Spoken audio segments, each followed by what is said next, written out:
شاہنواز کے پاس سے جب اس کے والد واپس آتے ہیں تو ان کا کافی زیادہ جو ہے وہ دل خفا ہوتا ہے، کیونکہ ان کو اب امید کوئی بھی نظر نہیں آ رہی ہوتی کہ اس رشتے کو اب جو ہے وہ بچایا جا سکے۔ اس وجہ سے وہ جیسے ہی گھر آتے ہیں تو دعا پہ کافی زیادہ شور ڈالتے ہیں، اور وہ اس کو یہی کہتے ہیں کہ تم کیا کرنا چاہ رہی ہو، اگر تم چاہتی ہو کہ میں مر جاؤں تو مجھے سیدھے طریقے سے زہر کیوں نہیں دے دیتی۔ جس پہ جو دعا ہے وہ اپنے والد کو سمجھاتی ہے کہ آپ مجھ پہ یقین کریں، بہت جلد آپ لوگوں کو بہت سی باتیں جو ہے وہ پتہ چل جائیں گی کہ میں کیا کرنا چاہ رہی تھی، آپ لوگ مجھ پہ پوری طریقے سے یقین رکھیں۔ اس کے بعد دعا جو ہے وہ سرفراز سے ملنے کسی ہوٹل میں جاتی ہے، تو جیسے ہی وہ جا رہی ہوتی ہے تو دیکھا جاتا ہے کہ نوشروان جو ہے وہ سرفراز کے ساتھ دعا کو جاتے ہوئے دیکھ لیتا ہے، جس کی وجہ سے جو ہے وہ نوشروان کا دل بہت زیادہ ٹوٹ جاتا ہے، اور اس کا یقین جو ہے وہ شک میں بدل جاتا ہے کہ جیسا میں سوچ رہا تھا ویسا ہی ہے۔ تو وہاں پہ دوسری طرف جو ہے وہ سرفراز جو ہے وہ اس امید پہ ہوتا ہے کہ کسی طریقے سے اس کی شادی جو ہے وہ جلد سے جلد دعا سے ہو جائے۔ جب نوشروان وہاں سے گھر جاتا ہے تو وہ کافی زیادہ پریشان اور تکلیف میں ہوتا ہے، تو اس کے ماں باپ بھی اس کو سمجھاتے ہیں کہ تم اپنی عزت کو ختم کیوں نہیں کرتے،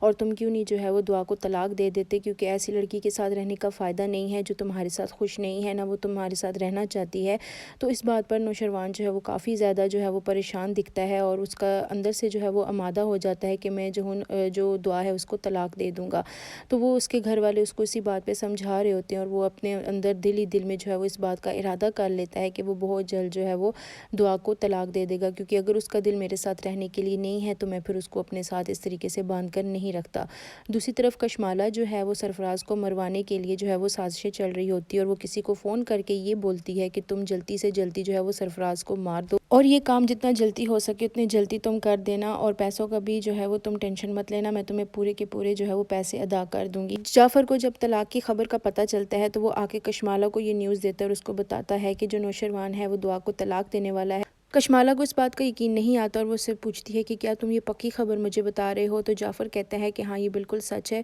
تو کشمالہ یہ بات سن کر بہت خوش ہو جاتی ہے۔